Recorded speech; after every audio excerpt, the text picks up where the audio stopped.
नायना और बदसूरत काली बहन। एक समय की बात है, गंगापुर गांव में अर्चना नाम की एक लड़की अपनी माँ शांति और अपने भैया और भाभी के साथ रहा करती थी। वैसे तो अर्चना एक बहुत ही अच्छी और समझदार लड़की थी और वो हमेशा लोगों की मदद किया करती थी, लेकिन अर्चना दिखने में बहुत ही ज्यादा बदसूरत और काली थी, जिसकी वजह से आज तक उसके लिए कोई भी रिश्ता नहीं आया था।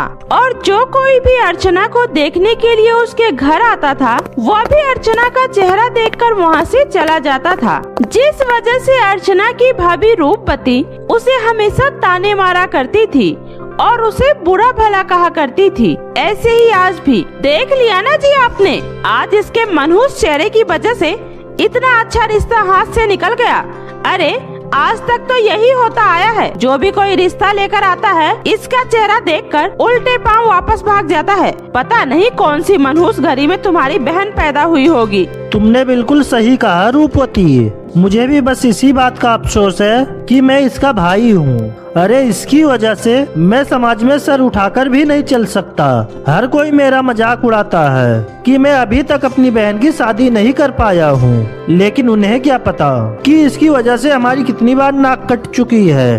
अपने बेटे और बहू की ऐसी बातें सुनकर शांति कहती है, अरे अब बहुत हो गया तुम दोनों का। तुम दोनों कब से मेरी बेटी के बारे में उल्टा सीधा कह रहे हो। अरे इन सब में उस बेचारी बच्ची का क्या दोष है? वो तो भगवान ने उसे ऐसा बनाकर भेजा है, वरना तो मेरी बेटी के अंदर गुणों की कोई कमी नहीं है। और ये बात तुम्हारी पत्नी से अच्छा और कोई नहीं जान सकता है, क्योंकि घर के सारे काम तो मेरी बेटी अर्चना ही करती है ना, फिर चाहे वो खाना बनाना हो या फिर बाहर का कोई और दूसरा काम हो। बस करिए माँ जी, माँ बस करिए। भैया भाभी बिल्कुल सही कह रहे हैं, मेरी वजह से इन लोगों को सबके सामने कितनी शर्मिंदगी महसूस करनी पड़ती है। इसलिए कभी कभी तो मैं सोचती हूँ कि काश अगर मैं होती ही नहीं तो शायद आप लोगों को ये सब कुछ नहीं सहना पड़ता। अर्चना बेटी, ये तू कैसी बातें कर रही है? अरे तू तो इस दुनिया की सबसे खूबसूरत लड़की है मेरी बेटी, इसलिए आज के बाद खबरदार जो तूने ऐसी बातें की तो। और गोपाल तू, और अगर आज के बाद तूने और तेरी पत्नी ने मेरी बेटी के बारे में अगर एक भी शब्द कहा ना, तो मुझसे बुरा कोई नहीं होगा, समझे तुम दोनों? अरे माँ जी, आपको क्या पता, कल को जब इससे कोई शादी नहीं करेगा तो क्या ये जिंदगी भर हमारे सर पर ही बैठी रहेगी? क्योंकि इसकी शक्ल देखकर मुझे तो नहीं लगता कि इससे कोई शादी करेगा, और हमें भी तो अपना परिवार देखना है।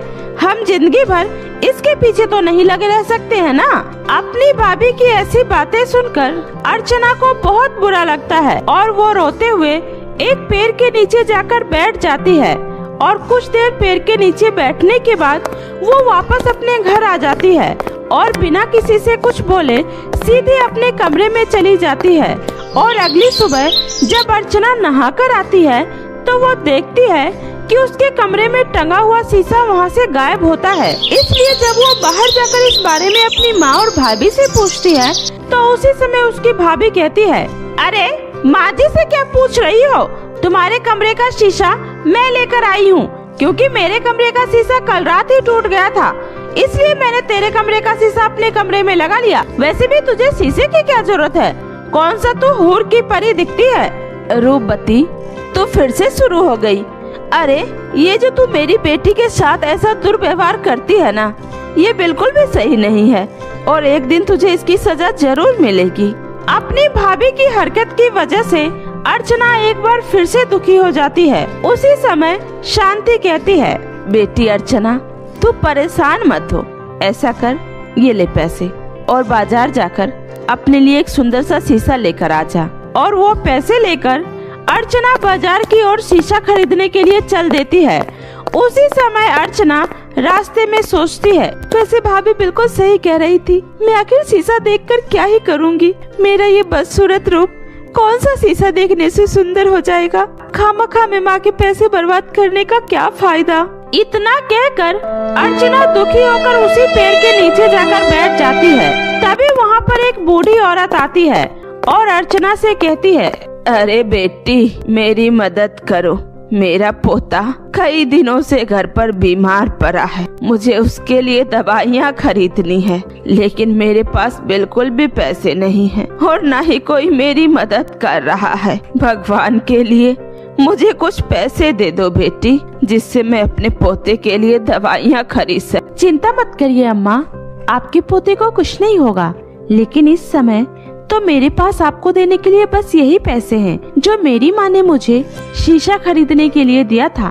ये लीजिए अम्मा, शायद इससे आपकी कुछ मदद हो जाए। तुम्हारा बहुत बहुत शुक्रिया बेटी, भगवान तुम्हें हमेशा खुश रखे। और हाँ, तुम्हें शीशा चाहिए था ना? इतना बोलकर वो बूढ़ी औरत अपनी पोटली में से एक पुराना शीशा बाहर निकालती है और अर्चना को देते हुए कहती है, ये लो बेटी, ये बहुत पुराने समय का शीशा है जो मुझे एक जादूगरनी ने दिया था, लेकिन आज तक मैंने इस शीशे को कभी भी इस्तेमाल नहीं किया है। लेकिन लगता है आज इसका इस्तेमाल एक सही जगह होगा, इसलिए आज से ये शीशा तुम्हारा हुआ बेटी। आपका बहुत बहुत शुक्रिया अम्मा। इतना कहकर अर्चना वो पुराना शीशा अपने घर ले आती है और उसे अच्छे से साफ करके अपने कमरे में लगा देती है। और अगली सुबह अर्चना जैसे ही नहाकर आती है और उस शीशे में अपना चेहरा देखती है, वैसे ही उस शीशे में से एक रोशनी निकलती है और देखते ही देखते अर्चना दूध की तरह गोरी और सुंदर दिखने लगती है। और ये सब होता देखकर अर्चना बहुत ज्यादा हैरान हो जाती है और कहती है, अरे ये कैसा चमत्कार है, मैं अचानक से इतनी सुंदर कैसे दिखने लगी। अर्चना के इतना कहते ही उस जादुई शीशे में से एक आवाज आती है, घबराओ मत अर्चना, मैं एक जादुई शीशा हूँ, इसलिए जब तुमने मुझ में अपना चेहरा देखा तो तुम्हारी मन की सुंदरता तुम्हारे चेहरे पे दिखाई देने लगी, क्योंकि तुम्हारा मन भी तुम्हारे चेहरे की तरह ही साफ और सुंदर है। आपका बहुत बहुत शुक्रिया जादुई शीशे। माँ इधर आइए माँ, देखिए आपकी बेटी कितनी सुंदर हो गई है।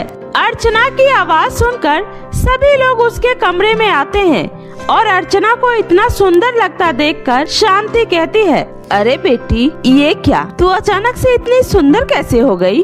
तेरा रंग तो एकदम दूध की तरह गोरा हो गया। अपनी माँ की ये बात सुनकर अर्चना उन्हें जादुई शीशे के बारे में सारी बातें बता देती है, जिसके बाद शांति कहती है, अच्छा तो ये बात है, इस जादुई शीशे की वजह से तुम्हारी काया एकदम से बदल गई बेटी, और तुम इतनी सुंदर दिखने लगी हो। चलो शुक्र है, अब मुझे इसके लिए रिश्ता ढूंढने में कोई दिक्कत तो नहीं होगी। इतना बोलकर कुछ ही दिनों में अर्चना का रिश्ता एक बहुत ही बड़े घर में तय हो जाता है। लेकिन अपनी नंद का रिश्ता इतने बड़े घर में होता देख उसकी भाभी रूपवती को उससे बहुत ही ज्यादा जलन होती है और वो कहती है, अरे उस जादुई शीशे की वजह से उस मनहूस का चेहरा इतना सुंदर हो गया और आज इतने बड़े घर में उसका रिश्ता होने जा रहा है। चलो मैं भी एक बार उस शीशे में अपना चेहरा देखकर देखती हूँ, शायद मैं उस अर्चना से भी ज्यादा सुंदर दिखने लगूं और फिर शादी में हर किसी की नजर सिर्फ मुझ पर ही होगी। इतना बोलकर शादी वाले दिन अर्चना मंडप में तैयार होकर बैठी होती है। उसी समय रूपवती अर्चना के कमरे में जाकर उस जादुई शीशे में अपना चेहरा देखती है, लेकिन उसके ऐसा करते ही उसका चेहरा पहले से भी ज्यादा काला और बदसूरत हो जाता है। ये देखकर रूपवती जोर जोर से रोने लगती है और कहती है, हे भगवान, ये क्या हो गया?